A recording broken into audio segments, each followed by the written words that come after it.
Welcome to Sai Santoshi channel. ఈ tomato పచ్చడి మీరు కూడా చేసుకొని ఇంట్లో టేస్టీగా ఆస్వాదించాలంటే ఈ పచ్చడి ఎలా చేసామో ఇప్పుడు మీకు చెప్తానండి. ఈ రెసిపీని స్కిప్ చేయకుండా చూడండి. చాలా చాలా టేస్టీగా ఉంటుంది, వెరైటీగా ఉంటుంది. అందరు ఇంట్లో వాళ్ళంతా మెచ్చుకుంటారు, అంత బాగా వస్తుంది అన్నమాట. ఇప్పుడు ఈ రెసిపీ మనం ఎలా చేసామో చూద్దాం. ఈ టేస్టీ చట్నీ ఎలా తయారు చేసుకోవాలో, మనకి ఇంట్లో మిక్సీ లేకపోయినా కూడా చక్కగా ఎలా తయారు చేసుకోవాలో చూద్దామండి. ఇప్పుడు చాలా హెల్దీగా, స్పైసీగా, రోలు అవేం అవసరం లేదు. మనకి ఇలా దంచుకునే ఇప్పుడు అందరి ఇళ్లలో ఉంటున్నాయి కదా చిన్న చిన్నవి, వాటితోనే ఇలా చేసుకోవచ్చు. ముందైతే మిర్చి ఇలాగా కట్ చేసుకోవాలి. నేను ఒక 1/2 కేజీ టొమాటోలకి చేస్తున్నాను అన్నమాట. ఇది ఇలా కట్ చేసుకొని చాలా టేస్టీగా ఉంటుంది. ఇది వెరైటీగా మీరు కూడా ఒకసారి ట్రై చేసి చూడండి. చాలాసార్లు చాలా పచ్చళ్ళు తినుంటారు, టమాటో పచ్చడి చాలా రకాలు. దీన్ని కూడా ఒకసారి ట్రై చేసి ఎలా వచ్చిందో మా కామెంట్ బాక్స్లో తెలియజేయండి. ఇలా అన్నీ కోసేసుకొని ఒక్కసారిగా పొయ్యి దగ్గర పాన్లో వేసి వేపుకోవాలి. ఆ వేపేది చూపిస్తాను. మొత్తం ఇలా కట్ చేసుకోవాలి.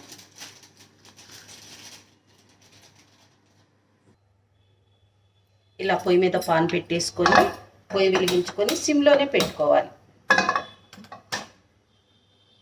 సిమ్లో పెట్టుకొని ఈ మిర్చి, దీనిలో మనం ఆయిల్ వేయలేదు, గమనించండి.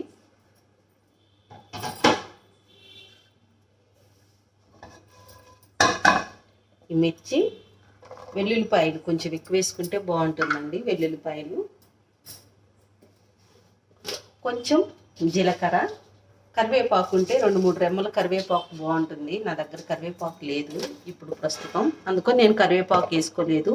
2-3 ఒక రెమ్మ కరివేపాకు దూసేసి దీంట్లో వేసేసి మెల్లగా గరిటతో తిప్పుకోవాలి.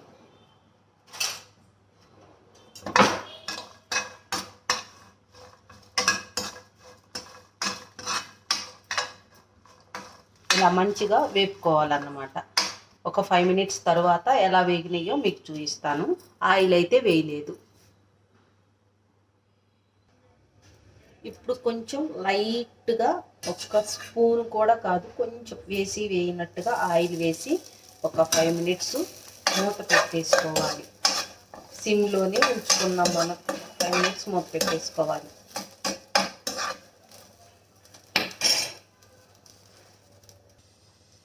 ఇలా మూత పెట్టుకున్నానండి. 5 మినిట్స్ అయింది. ఇలా వేగినవి. ఇక దీన్ని ఒక ప్లేట్లోకి తీసుకొని చల్లార్చుకోవాలి.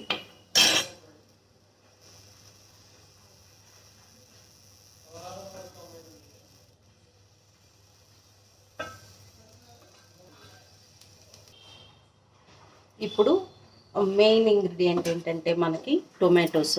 అవి ఒక 1/2 కేజీ దాకా తీసుకున్నానని చెప్పుకున్నాం కదా. కొంచెం ఆయిల్ వేద్దాము.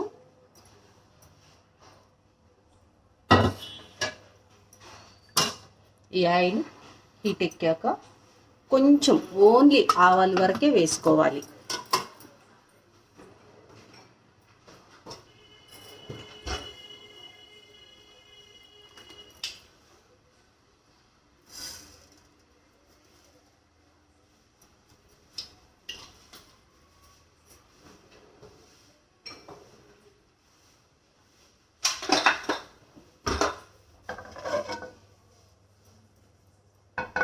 ఓన్లీ ఆవాలు అవి వేసుకున్నాక ఇవి మొత్తం కట్ చేసి పెట్టుకున్నానండి. ఈ టొమాటోస్ ఇవి కూడా వేసుకొని మూత పెట్టి ఉడికించుకోవాలి.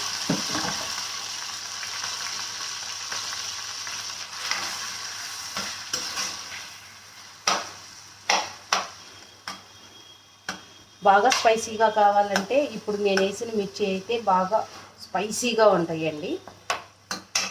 అవి నేను దగ్గరగా ఈ 1/2 కేజీకి ఒక 50 గ్రామ్స్కి మీద తెచ్చి తీసుకున్నాను. మిర్చి బాగా స్పైసీగా ఉంటాయి. ఇది లోపు ఉడుకుతూ ఉండిద్ది. మనము ఈ మిర్చిని దంచుకుందాం.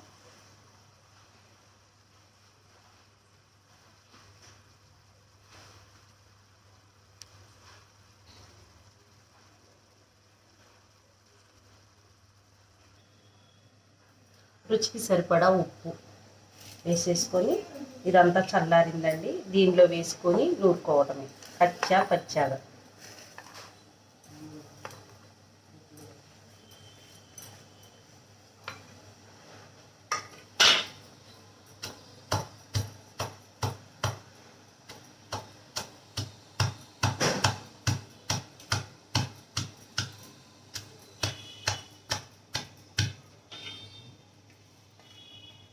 ఇలా అంతా నూరుకున్నాక ఒకసారి చూపిస్తాను.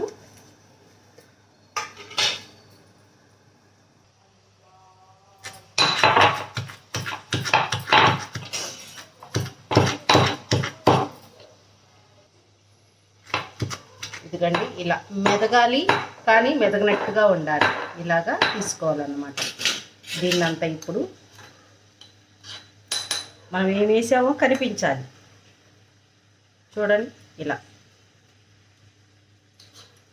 అప్పుడే ఇదంతా కలిసి మనం నూరేటప్పటికి మంచి వాసన వస్తుంది. ఉప్పు కూడా వేసాను. మీకు సాల్ట్ వేసుకునే అలవాటు ఉంటే సాల్ట్ వేసుకోండి. నేనైతే క్రిస్టల్స్ వేసాను, నాకు అదే అలవాటు. ఉప్పు రుచికి సరిపడా వేసుకోండి. ఇది అయిపోయింది ఆల్రెడీ. పొయ్యి మీద టొమాటోస్ పెట్టాం కదా, వాటి పరిస్థితి ఎలా ఉందో చూద్దాం. ఇప్పుడు తీసేద్దాం.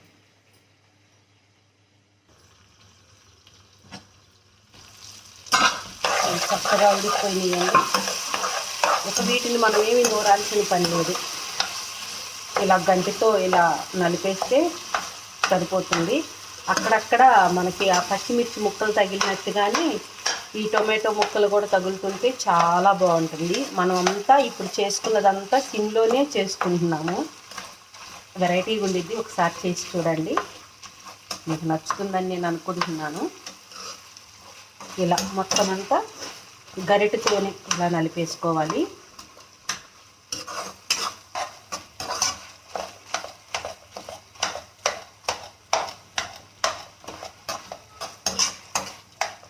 ఇలా స్మాష్ చేసుకున్నాక మనం ఇలా దంచి పెట్టుకున్న దీన్ని మొత్తం వేసుకోవాలి. నేను కొంచెం స్పైసీగా చేస్తున్నాను.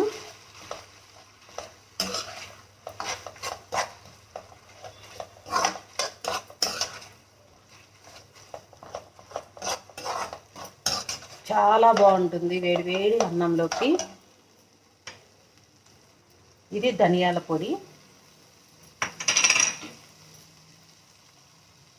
ఇది వేరుశనగలు వేయించి పొడి చేసి పెట్టుకున్న వేరుశనగ పొడి.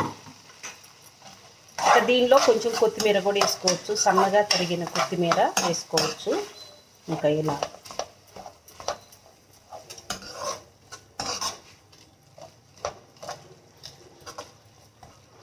చూస్తుంటేనే నోరు ఊరుతుంది కదండి. టేస్ట్ కూడా అలానే చాలా బాగుంటుంది.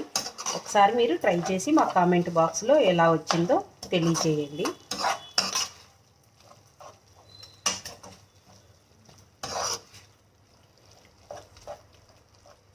ఇంతే అండి. ఈ రెసిపీ కనుక మీకు నచ్చి మంచిగా చేసుకుంటే అది ఎలా వచ్చిందో కామెంట్ బాక్స్లో తెలియజేయండి. మా ఛానల్ కనుక మీకు నచ్చినట్లయితే లైక్ చేయండి, షేర్ చేయండి, సబ్స్క్రైబ్ చేయండి. అలానే బెల్ ఐకాన్ని క్లిక్ చేశారంటే మా నోటిఫికేషన్స్ మీకు వస్తాయి.